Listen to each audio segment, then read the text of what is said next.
Hi, this is Toni Wade, the Compassionate Investor, and we are here in St. Louis City. You already know this is my city, talking about ending homelessness. Now, as you've looked at me and heard me talk about ending homelessness episode after episode, this is where my heart is. And especially here in St. Louis, because we are seeing so many things that are not serving our homeless population. And my goal is to be able to do that. So, specifically today, we're going to talk about the faces of homelessness because most people associate a certain stereotype of what they think the homeless is. But let me tell you, it looks like you, it looks like me. This is the face of homelessness. We are in an epidemic where our homeless population is growing significantly, and St. Louis is a part of those numbers. We're talking about the many faces of homelessness. Now, I've been doing this work in real estate for 14 years, and only the last 7 years I've really been honing in on making sure I can serve individuals who need my services. They need housing, helping people get to a state where they are housed. And I have watched over the last 4 or 5 years, the face that we know as being the homeless has changed significantly.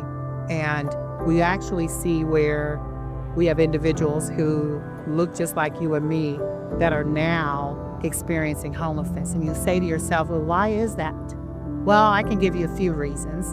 The first one being, I don't know the last time you've ever seen money or people actually get raises and things like that match our inflation. Our inflation here in the United States as a whole has significantly gone up. You go to the grocery store, you see the price of eggs, the price of milk, the price of butter, all of those are going up. But are you seeing incomes changing? No, you're not. So when you find individuals who can't even can make enough money to be able to put food on the table, let alone keep a roof over their head, that is a result of creating the homeless situation that we see right now is inflation. Another thing is you find individuals who sort of capped out, like the ceiling on what you can do to make money. Like you have most people, and I call them the 1%. The 1%ers are the ones who make a lot of money, and then you have those that don't. And then you find a lot of the people who are in the middle class, they're actually now becoming that homeless population because they can't keep up with inflation. So as you look at their jobs not giving them what they need, they're at a ceiling in a place where they aren't able to exceed what they can on their jobs. Those are the things that impact our homeless. And I'm seeing that happen on a regular basis. As I was saying, I've been doing this for years. And when I first got into it, I was seeing individuals who are dealing with mental illness because that's real. Mental illness is real. And when you don't have the medication that you need or you're not stable to be able to get those things under control, you're going to find yourself homeless because you're still battling with your mental illness.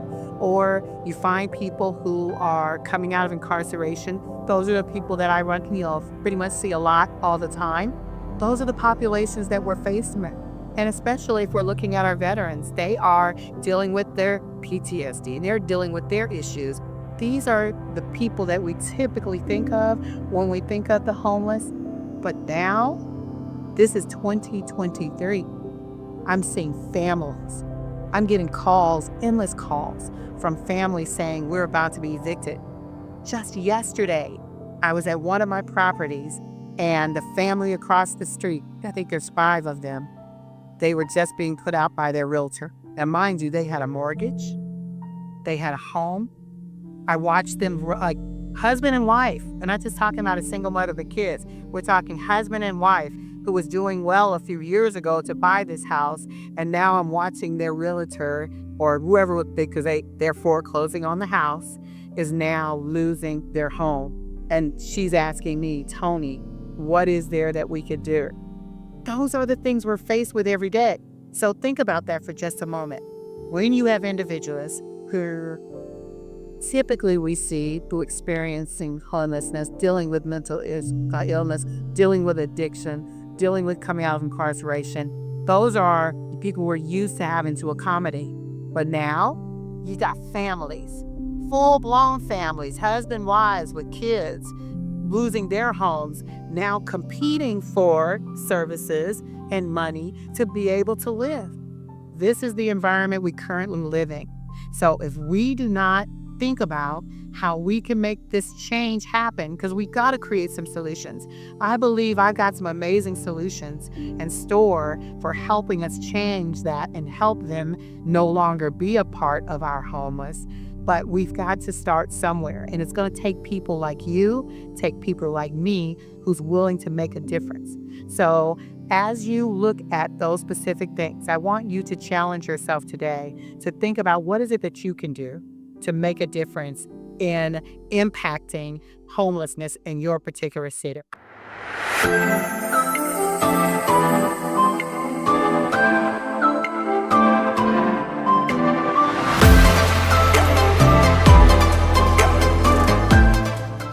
Hi, this is Toni Wade, the Compassionate Investor, and today we're talking about the many faces of homelessness. Now, as we look at partnership, because I'm telling you, you cannot be in a silo and make a difference. I'm just being real. Can you make a difference? Yeah. But when you partner with people and you come together collectively to make a difference, can you imagine the power that you're going to have in your community? So, because I applaud those of you out there who are creating your programs and you're passionate about setting up housing. But if you're in a silo, you're not as effective as you can be if you are not partnering. So I want to really stress partnership today because there's so many opportunities to partner in your city toward ending homelessness because there's so many populations that you can serve. So there's one particular partner I want to talk about that I think they literally just came on the scene this year. I'm excited about partnering with them. They're called Homescreen. Now, as you can look at and what Homescreen does exactly, they actually take landlords who are interested in this space and putting them into a system, literally a platform for marketing their housing to those who are in need of these services. How amazing is that? Now, I had thought about this years ago. I want to say when I first got into the COC, there was this company, I'm not going to call it out here, but they approached me. I approached them. They were from Arizona. I was like, you guys would be great if we could have you come to St. Louis. So we brought them. We pitched it to a few people. Nobody was having it. And I was struggling. Like I was upset because I'm like, this is what we need. We need a system that's going to allow for landlords to come in who want to provide these type of services and have a way that you can screen them that's better, that's going to help bring the help that's needed in the community. Well, that was 4 years or 5 years ago. Here we are now, which I say I'm excited about Homescreen and what they're doing to be able to bring landlords and our community and our agencies together to find resources. That is one of the most powerful ways that you can really impact a particular area. If you want to know more information about Homescreen, definitely shoot me over a link or send me a message, and I would love to connect you with them and see how you can build it out in your community. Because I do know they're here in St. Louis, but their goal is to be able to expand this work across the country because we are doing more than experiencing homelessness in St. Louis. We're experiencing homelessness in every city across this country. So we need resources like Homescreen to partner and be able to do that work. Now, another agency that I've worked with in the past is I love CJN, Criminal Justice Ministries. And actually when I first came in, 4 years ago, 5 years ago into this space, I met with a young man at the time who managed, he was the CEO of Criminal Justice Ministries, Anthony D'Agostino. He's actually now our chair for the COC here in St. Louis. So when I met him, I was like, oh yeah, we're gonna work together. We found ways, and actually that's what built our relationship 4 or 5 years ago. Here we are today, still finding opportunities to partner. I'm actually the vice chair, and he's the chair of the St. Louis City Continuum of Care. So you can see how building relationships is so critical to impacting the whole.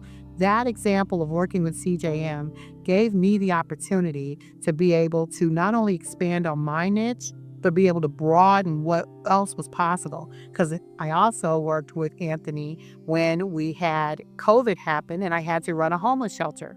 Once again, expanding my knowledge and my bandwidth of what it is that I could do, because I knew I wanted to end homelessness. So working with CJM was sort of like that start of where I am today with building relationships. But another powerful relationship that we had was working with, they call it the Transition Center here in St. Louis. And basically, individuals who are coming out of incarceration who have to register actually go to this facility. And that's where my heart opened up to working with individuals who have to register. Once again, I've talked about this before, but an individual who has to register as a sex offender is probably the toughest population to house, because they're, especially when you're dealing with a state that has requirements that you have to comply with, they have the strictest requirements, because they have to be 500 feet from a park, 1,000 feet from a daycare or from a school. So when you're dealing with that and you're in the city of St. Louis, how much housing is that? It's barely none. So you have to find ways to build that out. So when I built the relationship with the Transition Center, I was like, hey, I'm here to help. I'm here to provide housing. What can I do to help? Now, I want to stress that, because as you're talking about partnering and building relationships with people, don't go in there talking about how much money you're going to make. Do not do that. I'm gonna stamp your head with a stamp that says don't do that, because you have to be, you are coming from the heart of how you can help in a community. Now, as you build out those things and you figure out what it is that you want to do, then you just come from that place. But don't come from a place of how much money you're going to make, because one, that's a turnoff. It's a turnoff to me, and guess what? It's a turnoff to the agencies that you partner with.